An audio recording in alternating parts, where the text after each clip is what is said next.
ताजमहल हम सब जानते हैं, दुनिया के 7 अजूबों में से एक, प्यार की एक बेहद खूबसूरत निशानी। पर क्या इसके बंद दरवाजों के पीछे कोई गहरा राज भी दफन है? आज हम इसी रहस्य की तह तक जाएंगे। तो बात यह है कि ये सवाल हाल ही में भारत की एक अदालत तक जा पहुंचा, जब एक याचिका में इन कमरों को खोलने की मांग की गई और इसी के साथ दशकों पुरानी अटकलों को एक बार फिर से हवा मिल गई। ये याचिका डाली थी रजनीश सिंह ने, जो भारत की सत्तारूढ़ पार्टी बीजेपी के सदस्य हैं। उनका कहना था कि वो इस स्मारक का असली इतिहास जानना चाहते हैं और ये पता लगाना चाहते हैं कि कहीं इन कमरों में कोई और राज तो नहीं छिपा है। तो आखिर ये पूरा विवाद है क्या? इसकी जड़ में है दो बिल्कुल अलग अलग कहानियां। क्या ताजमहल वही है जो हम हमेशा से जानते आए हैं, या फिर इसकी हकीकत कुछ और है? तो देखिए, एक तरफ है वो कहानी जो हम सब ने इतिहास की किताबों में पढ़ी है कि ये शाहजहां का अपनी बेगम मुमताज के लिए बनवाया गया मकबरा है, और दूसरी तरफ है ये दावा कि ये बंद कमरे असल में एक शिव मंदिर को छिपाए हुए हैं, जो इस इमारत की पूरी कहानी ही बदल सकता है। चलिए अब इन अटकलों और दावों से हटकर जरा सबूतों पर नजर डालते हैं। देखते हैं कि आर्किटेक्चर के एक्सपर्ट्स इन बंद कमरों के बारे में असल में क्या जानते हैं। और इस गुत्थी को सुलझाने के लिए हमारे पास एक बहुत बड़ा नाम है, एबा कॉक। ये मुगल आर्किटेक्चर की दुनिया की सबसे बड़े एक्सपर्ट्स में से एक है, और सबसे बड़ी बात, उन्होंने इन कमरों को अंदर से देखा है, उनकी तस्वीरें तक ली हैं। तो सबसे पहली और सबसे जरूरी बात, जिन्हें गुप्त कमरे कहा जा रहा है, वो असल में गुप्त हैं ही नहीं। इनका एक प्रॉपर आर्किटेक्चरल नाम है, तहखाना। और ये कोई डरावना तहखाना नहीं, बल्कि एक तरह का कूलिंग सिस्टम था। सोचिए, भारत की चिलचिलाती गर्मी से बचने के लिए बनाया गया एक शानदार, ठंडा और हवादार हिस्सा। एब्बा कॉक ने अपनी रिसर्च में पाया कि नदी के किनारे एक लाइन में पूरे 15 कमरे बने हुए हैं। इनमें 7 बड़े कमरे हैं, 6 चौकोर हैं और 2 ऑक्टागोनल यानी अष्टकोणीय।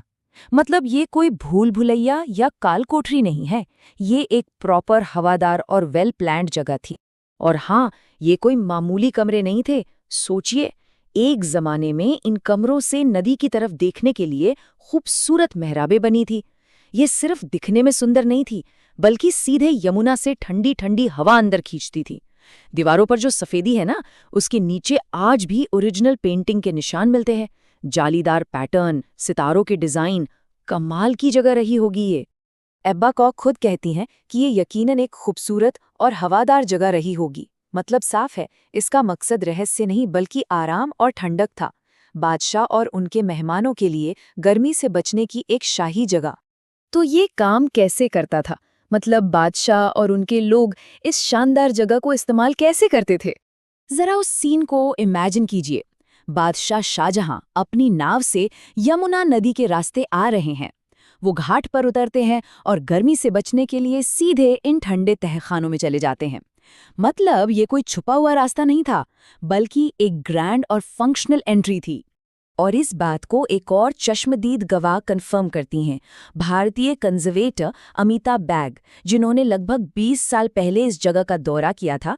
वो कहती हैं कि ये स्पष्ट रूप से बादशाह का रास्ता था। तो देखिए, आर्किटेक्चर के सबूत और चश्मदीदों की बातें दोनों एक ही तरफ इशारा कर रही हैं।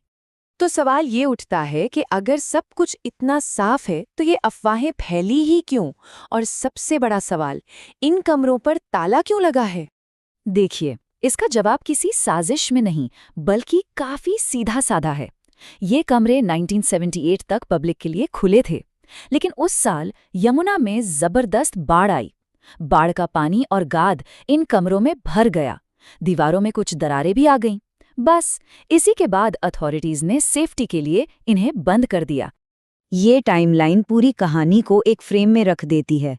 17वीं शताब्दी में ताजमहल बना, सदियों तक कोई विवाद नहीं। फिर 1964 में पीएन ओक की एक किताब आई, जिसने इस दूसरी थ्योरी को हवा दी। 1978 की बाढ़ ने कमरों को बंद करवा दिया, जिससे रहस्य और गहरा गया। और 2022 में कोर्ट ने इन थ्योरीज पर आधारित याचिका को खारिज कर दिया।